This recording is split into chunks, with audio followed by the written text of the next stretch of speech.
Eshilo Kanyimbawo, I remember I watched the segment where she said, yeah, you guys, you were still benbona wonke lama flesh, lama glitz and whatsoever, but I lost my word in the midst of this whole thing. True. And akaqamba manga. Yeah. Akaqamba manga. Yabo. So era yabazali bethu ayemfethu it was the worst. That's why nangesikhathi sabazali bethu I domestic violence be worse. Inkinga nje ukuthi lesa sikhathi amadoda bengekho frustrated ngaleyo ndlela yokuthi they end up killing. Bebebulala bebebulala ne. But now the killing is worse. Ungizwe ne. I am not excusing any behavior. You understand? But there is I'm not excusing any behavior. Ongifake kwi record ne. Majority yamadoda amanje abasebenzi bra. You understand? Asibeke disclaimer.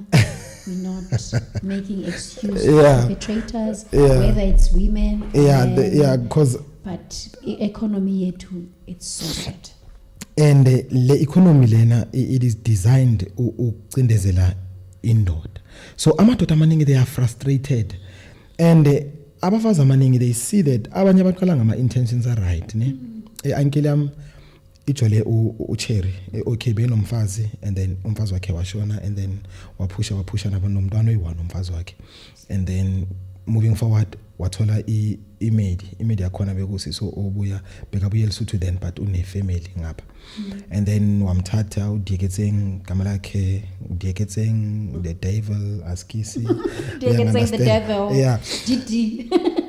Yazi uncle wami he was mfethu he was bekumuntu ophansi man. The most humble guy. The way khuluma ngakhona, the way acta ngakhona, the way hamba ngakhona bekuyile uncle ukuthi yazi noma ehamba eStrateni abantu bathi yazi ingathi abantwana and not just eStrateni nasendlini bekahlonipha lo yababa. Dieketseng ugcina isikole standard 8 saseLesotho wamletha ngapha wamfaka boma West Call ama connections we improve wamphucula and they loved each other man. Dieketseng wazomnika nabantwana abayi2 mfana nentombazana bakhula wakhe indlu big house kusangena ama Corolla ama Kentucky Rounder thengela Dieketseng Kentucky Rounder silver grey yena ehamba ngeKentucky Rounder white family ama Kentucky Rounder bagqoka kahle badla kahle abantwana baba kuma multiracial simphikisana last nomunye umfana athi multiracial master bev multiracial we multiracial generation besibiza kanjalo bema multiracials and stuff yabo. And then Dieketseng ngithola umsebenzi law firm somewhere eKrugersdorp. First years indlu yaqhakaziswa and what not. Uncle am emsebenzini naba am promoter cause dala esebenza sekuyi quality controller yonke into right man yabo.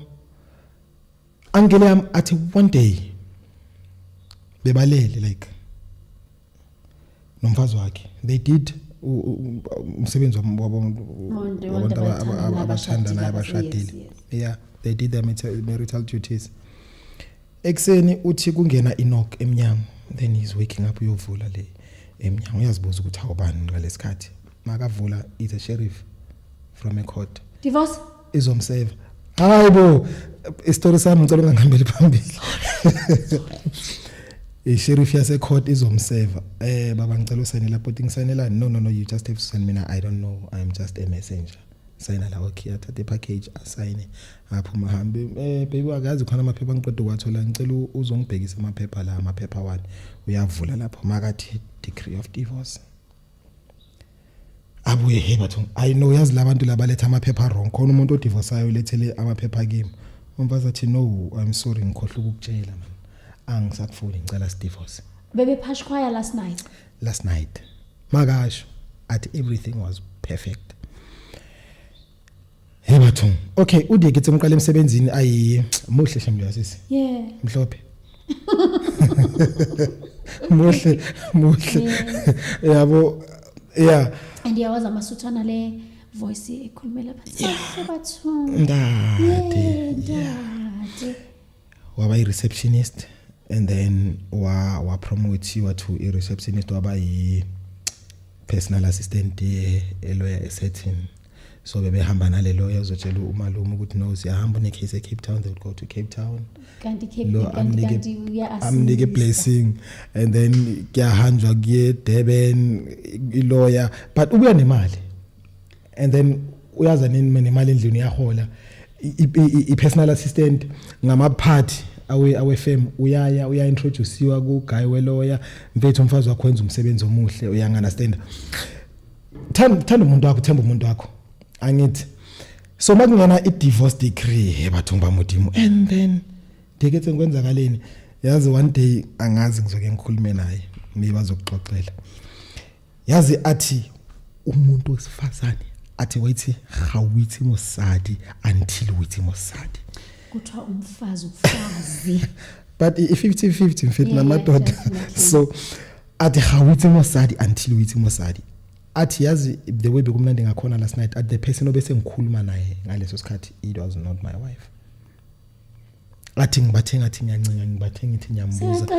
athi wathi ndoda divorce lapho everything sishara 50-50 akukho la ngikroba khona uya understand but that's what they say kuthiwa umfazi can leave you emotionally ahlale nawe 5 years eloko ehleli physically do you know that yeah ngiyayizwa leyo nto but kanjani ngihlale nje nawe sihlale nje kodwa angisekho mina when it's more like my soul is out when uhleli ne cops like it's like that yeah yayenzeka leyo nto leyo okay ngiyabelieve and then how is your uncle because in such things icomeback ayikho and then that's where we don't utapelo the other day athi we honestly speaking men's emotions are not validated yeah no yena wajika shem wajika into ayenzeka ukuthi ba divorce and then maba divorce but my lawyer shema idlala ngalo sis because namanje basashadile khona iqiniso yabo sathani but do you think the lawyer trusts her because mina nginalento ukuthi if you're going to leave your wife for me what makes me to be comfortable to think that you won't leave me for another person asazi ke lapho maybe because yena ugood ngomthetho maybe babashaye amanye ama contract ukuthi maybe if uyaphuma la then you go out with nothing so maybe ubekezele you never know but uhamba ngama Mercedes right so yeah yabo but leyo nto leyamshawa uncle because uncle bekangaphuzi waphuza the worst part ukuthi indlu mayithengiswa yathengiswa ne furniture ngithi kwafika labantu laba bama liquidator yini then bafika babhala iTV 500 yonke into bayicalculator okay yonke into kule indlu worth amalini and then furniture I think it was ngale yamali yakudala leya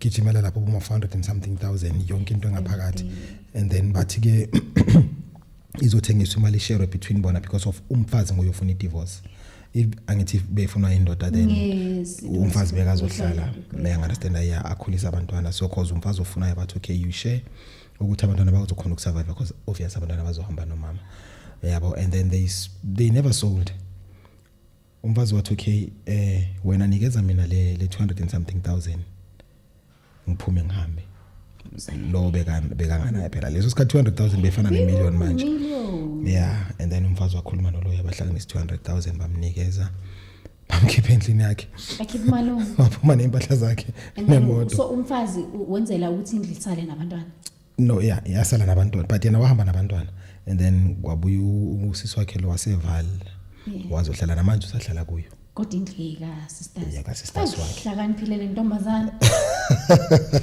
Satan yabo so yeah then bahlukana kanjalo and then umalume Marion no wenza ngaleyo mali because of bekaphuza kakhulu into iyamsindisa because lo mfazi bekambe nabantwana bakhe abayi2 and yena bekanomntwana oyi1 from the previous wife umntwana wakhe kulomfazi lo omfana wabuya wathi no not baba yabo wamthatha baqala phansi bathenga indlu mayibuye bakhula bonke like wahlala nobaba wakhe man wahlala nobaba wakhe akazange abe lo mntana ukuthi abekangilahlile so ngena no akazange amlahle until I divorce and noma bahambile maybe wahamba lesikhathi yena angakabi kwi-age ukuthi angakwazi ukuzimela but as soon as aba nabo ma-18 esakwazi ukuzimela wabashiya nalendlu yabe enhle labe behlala khona wabuya wazohlupheka nobaba wakhe because babakhe bekahlala emkhukhwini edla yonke imali sekayinhlekisa manje. But do you blame him? Yazi, I watch lama documentaries where most of people they take them to incarceration and then ba notice ukuthi mentally they're not okay and then baba say mental institution and then when you ulandelela story there's a root somewhere, so ukudleni kwakhe imali wayeziconsole and angeke sizomblame for long because that was the only thing that he had at that time and he felt ukuthi he needs to escape. Yena bekaziconsole. Vele mina futhi angeke ngize ngikwazi ukumblame. I cannot because of I've been through a similar situation but mina it was not a divorce, mina it was death ngendaba zama COVID ngashona la mfazi and then like being a stand up guy ngumfundisi esontweni and then after that thing ingqondo yavele yadiqisha kancane and then like everything has spiral out of control. Phuza change amantombazana ngapema, so I understand the like situation akuyo. Really COVID it was just now. Yeah. Like so we're still recovering from that like it was just now. No, but no, I'm just saying ukuthi mina I can understand, I can relate naye but abantu bengakwazi ukurelate ukuthi uzocontrol umfazi uhlulwa umfazi abafazi bebaningi kanje uyangathanda so they blamed and naye was blaming ngabantu because of bekaphuza la estradeni achamela uyangathanda then umntwana wakhe weza ukuthi wenzakala ngoba bakwathi never then weza and then ba builder kanti unfortunately ke khona imalinyana lesikhathi ziphuma emsebenzini wakwazi ukuthi invest and then lezo imali zaphuma la papa makhona umntwana wakhe wasithatha bathenga indlu eMayibuye then by extender umntwana waye esikoleni umntwana makaba right esikoleni waSpanish grand wakhipha ubaba wakhe so ba shiftile futhi eKasi. Ngiyabona makuthi that's a definition of ukuthi ukuzala kuzelula and then ba right yabo.